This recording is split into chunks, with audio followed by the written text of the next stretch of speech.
Welcome back, everyone. The iPhone SE3 just eventually came out, which is great. So let's go and compare it against the iPhone 7 and see which specific iPhone you should go and pick up. Now, I will leave some iPhones I would recommend in the description down below. You can get them from there and help support the channel at the same time. Now, side by side, what's very interesting is the iPhone 7 came out about 6 years ago, and these iPhones look almost identically the same. There's pretty much no differences on the front. I probably wouldn't be able to tell you which one is which, besides the iPhone SE3 not having a white color. That's probably the biggest difference, but you can also get the black version of the iPhone 7. So pretty much no differences on the front. The iPhone 7 really had that 4.7-inch panel. Pretty much the big difference that you can probably tell between the panels. This one does not have that true tone capability. The iPhone SE3 does have it, so that's pretty much the main thing you can tell. Back in 2016, though, this panel was probably pretty decent. There weren't really many phones with that home buttons at that time. I'm thinking of the Galaxy Note lineup, which kind of didn't really work out that well, but the Galaxy S lineup at that time, those were some of the biggest lineups in general, and those still pretty much had home buttons for the most part. On the iPhone SE3, though, we have in 2022 a phone with a home button. I think it kind of throws things off. It's probably not my cup of tea. I wouldn't prefer this type of design. I mean, I think between these two, they both look exactly the same.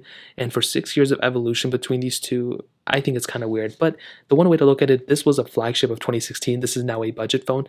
I think that's probably one way you can look at it. Kind of want to make the iPhone SE3 feel better. In terms of thinness and thickness, not really that big of a difference, although I do think that the iPhone SE3 feels a little bit heavier. I could be totally wrong. That's kind of one thing that I see. Buttons are almost in the exact same layout as well. They both have lightning ports at the bottom too, so not that big of a difference there either. However, on the back, there are some pretty big differences. We have a full entire glass back on the iPhone SE3, but the iPhone 7 has this aluminum back. So both of them feel good. I will tell you the iPhone SE3 feels a lot more premium because of that glass back, but the aluminum back still feels pretty good, and it definitely doesn't feel cheap either. Now, I like this unibody design on the iPhone 7 that kind of just like peels in. Because we have aluminum going into glass, that also feels pretty good. Single camera setups on the back of both of them with almost the exact same type of setup, and that kind of covers it. IP certification on both phones as well. And that's pretty much it. There's not really that much difference besides that.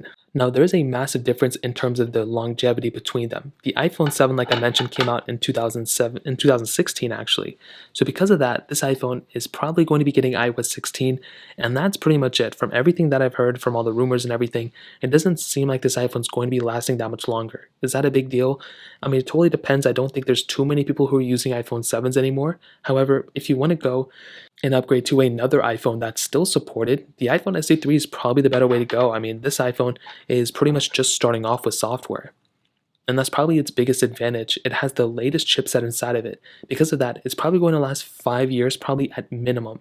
So this phone, if you buy it today, will last you many, many years.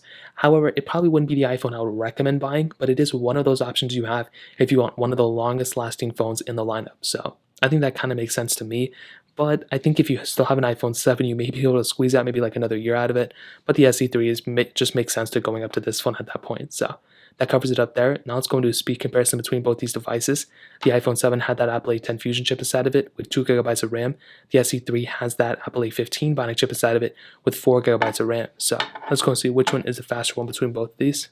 Okay, there we go. Let's go and hop out of the apps in the background. Hopefully you guys can see the display, and they're all cleared out. So let's get into it. SE3 is here. iPhone 7 is here. Phone calls 3, 2, 1. Definitely already much faster on the iPhone SE3. Music 3, 2, 1. And surprisingly, the iPhone 7 loaded up, but they were on different panels. So I'm assuming with the same panel, the SE3 would have been faster. Hopping out of there. App Store 3, 2, 1. Hopefully they are on the same panel as well, and they are. The SE3 was substantially faster. We did get into this new pop-up there, but the iPhone 7 was substantially slower there. Even to load into this panel was much faster on the iPhone SE3. Scrolling through here, let's see if there's a difference, and I really don't think there is. Hopping out of this one, let's do Mail 3, 2, 1. SE3 again is the faster one. iPhone 7 a bit behind. Let's go into Camera 3, 2, 1. SE3 again is the faster one there. Hopping out of there, Photos 3, 2, 1. And again, I think the iPhone SE3 was the faster one. Hopping out of there, Clock 3, 2, 1.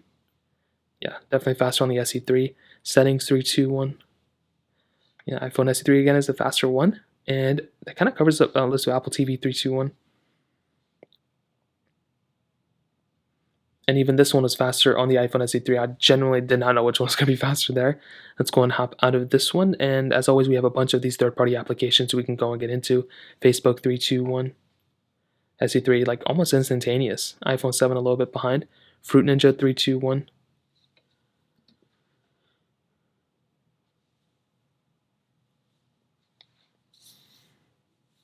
And the iPhone SE3 was substantially faster there. The iPhone 7 a little bit behind again. These both are on iOS 15.4, so it's not like one's on iOS 12 and the other one's on a much more recent version of software. And even with the iPhone 7, it was definitely kind of taking a little bit more time than expected there. Let's go get into stack 3. I do not have stack. Let's go get into thank you 321.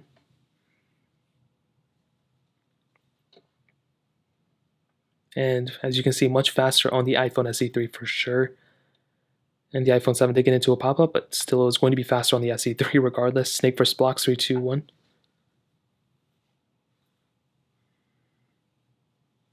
And the iPhone SE3 was substantially faster. iPhone 7 definitely taking its time. I mean, the iPhone SE3 is at least twice the amount of speed faster than the iPhone 7. This is a big difference. Netflix 321.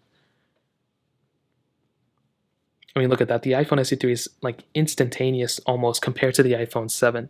So this is a really good difference. Quizlet 321. You're starting to see really big differences, especially from the iPhone 7. And this is, I think, the prime demographic. The 7, the 6S, even the iPhone 8. These are the phones that Apple want people to go and upgrade to. And it makes sense. Dropbox 321. Apple wants you to go and upgrade, and you're going to be seeing some really big differences in terms of performance. So even from here, both at 321, before I'm even finishing any, I don't even know why this one didn't click, but even then we would probably be able to tell which one is going to be faster. As you can see, I mean, still taking its time on the iPhone 7, I think. And even there, I clicked it faster on the iPhone 7, and that one was still slower. Temple Run 2, 321. We'll just end it off with this one. I think it's quite clear. I will definitely tell you I've ran a bunch of games already on my iPhone SE3, and I've been using my iPhone 7 for years now. I can definitely tell you going from the 7 to the SE3, it's going to be a really big difference. You're going to be getting bigger differences in terms of speed and overall performance, which is really, really good. So you can even see here, there's really no competition. So when it comes down to the speed, the SE3 is definitely better. The 7, I think, is okay if you're not comparing it side by side, but this device seems like it's much, much older. This is like the first iPhone compared to the latest one, so that covers it up there. Let's go and hit on the cameras. Now, this specific situation is actually very similar between both. Wide-angle lenses on both, so not really that big of a difference. 12-megapixel sensors as well.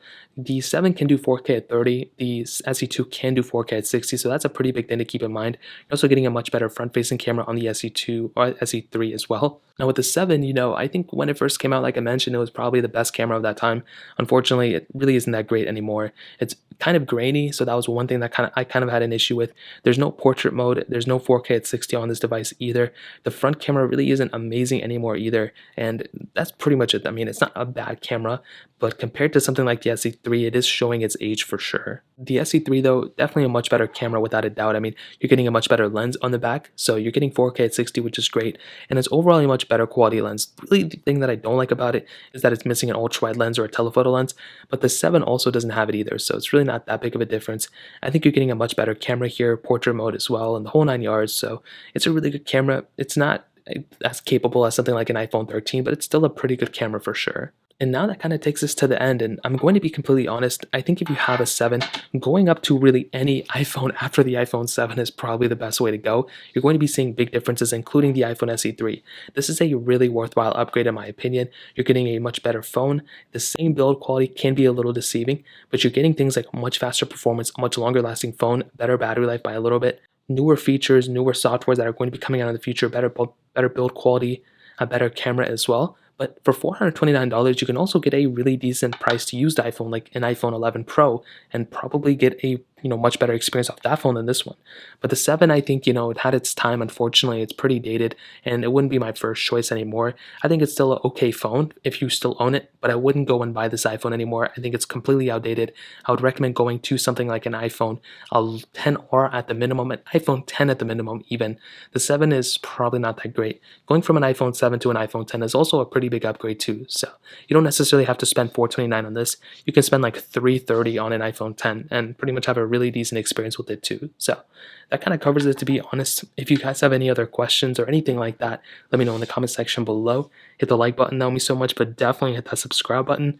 More importantly than everything else, I love every single one of you guys. Hopefully I'll catch you guys in the next video. Peace out till then.